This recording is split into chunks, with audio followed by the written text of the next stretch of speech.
Sir, 2 आरोपी पकड़े हैं हत्या के मामले में, क्या पूरा मामला है? ये 23 नवंबर को इवनिंग आवर्स में लगभग 6 बजे bypass road police station sector 17 के अंतर्गत रोड के ऊपर एक दर्दनाक हादसा हुआ। घटनाक्रम को अंजाम दिया गया। उसमें मुख्यतः जो 2 आरोपी हैं, सतीश, रोहित और सुमित, 3 आरोपी हैं। ये मौके पर बाइक पर जा रहे थे और उनका किसी रास्ते को क्रॉस करते हुए एक दूसरे किसी बाइक सवार के साथ कॉन्फ्लिक्ट हो गया। जिस दौरान जो रविंदर था वो अपने व्हीकल से वहीं से निकल रहे थे, तो उनका कॉन्फ्लिक्ट को देखते हुए रविंदर ने अपने व्हीकल को रोका और उनके बीच में हस्तक्षेप किया, उनके बीच बचाव करने की कोशिश करी। जो मुख्य आरोपी हैं सतीश, रोहित और सुमित, इन्होंने रविंदर के साथ ही इन कॉन्फ्लिक्ट दोबारा आके रविंदर के ऊपर वारदात कर दी और चाकू से हमला कर दिया, जिस दौरान रविंदर घायल हो गया और उस चाकुओं की चोट से, स्टैबिंग की वजह से उनकी डेथ हो गई।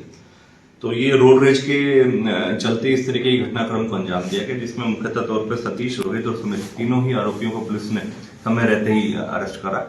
और जिस तरीके से रोड रेज के इस घटनाक्रम को अंजाम दिया गया, मैं पब्लिक से, आम जनमानस से इस चीज की अपील करना चाहता हूँ कि आप रोड रेज की किसी भी ऐसे घटनाक्रम को अगर देखें, आपके संज्ञान में आए, तो तुरंत आप 112 पे कॉल करके पुलिस को आप सूचित करें, संपर्क करें, ना कि केवल खुद से इस तरीके की किसी घटनाक्रम का शिकार हो।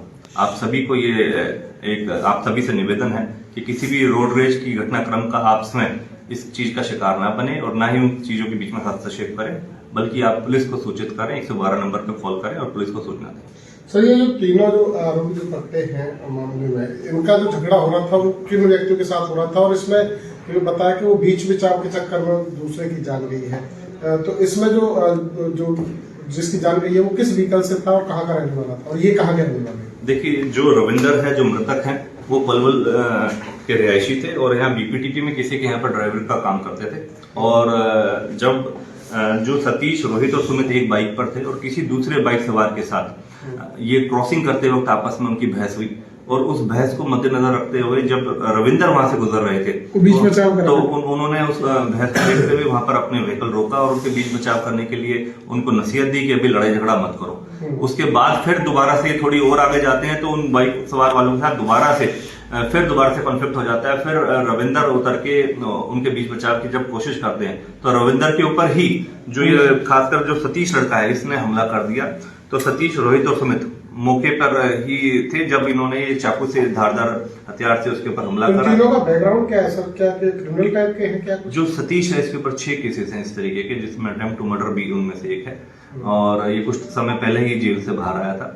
तो यही निवेदन मैं पब्लिक से बार बार दोबारा से करना चाहता हूँ कि इस तरीके की कोई भी घटनाक्रम हो, खासकर मुख्य तौर पर रोड रेज पर, तो इसमें किसी भी व्यक्ति विशेष को इसमें बीच में नहीं आना चाहिए, बल्कि इसमें पुलिस को संपर्क करना चाहिए और उग्र नहीं होना चाहिए। चाकू लेकर के ये चल रहे थे, प्लानिंग थी हत्या करने, कुछ ऐसा आया सामने? देखिए, ये अभी पूछताछ का वो विषय है, क्योंकि जिस तरीके से ये घटनाक्रम हुआ है उसमें हम मुख्यतः तौर पे ये नहीं कह सकते कि भी डायरेक्टली इस तरीके से कोई प्लानिंग रही होगी, लेकिन क्योंकि रोड रेज के संबंध में इस तरीके की काफी ऐसी घटनाक्रम हमारे सामने आती हैं, जब ऐसी वारदातों को अंजाम दे दिया जाता है, तो इससे हमारे को प्रिकॉशंस लेना जरूरी है। हमें उग्रता पूर्वक हमारे को अपना पेशेंस लूज नहीं करना चाहिए। बाकी जो 2 आरोपी पकड़े, इनका क्या बैकग्राउंड है? क्या ये भी कोई क्रिमिनल उसके हैं? नहीं, जो रोहित वगैरह है तो कॉलेज गोइंग स्टूडेंट हैं, पर आपस में तीनों साथी थे, एक साथ ही आसपास रहते हैं, तो उसी दौरान ये साथ में जा रहे थे, क्योंकि सतीश का पृष्ठभूमि जो है वो आपराधिक। क्या हुई थी सर? इसके बारे में अभी क्योंकि जो मेडिकल जांच है उसी के अंदर सभी है। Thank you.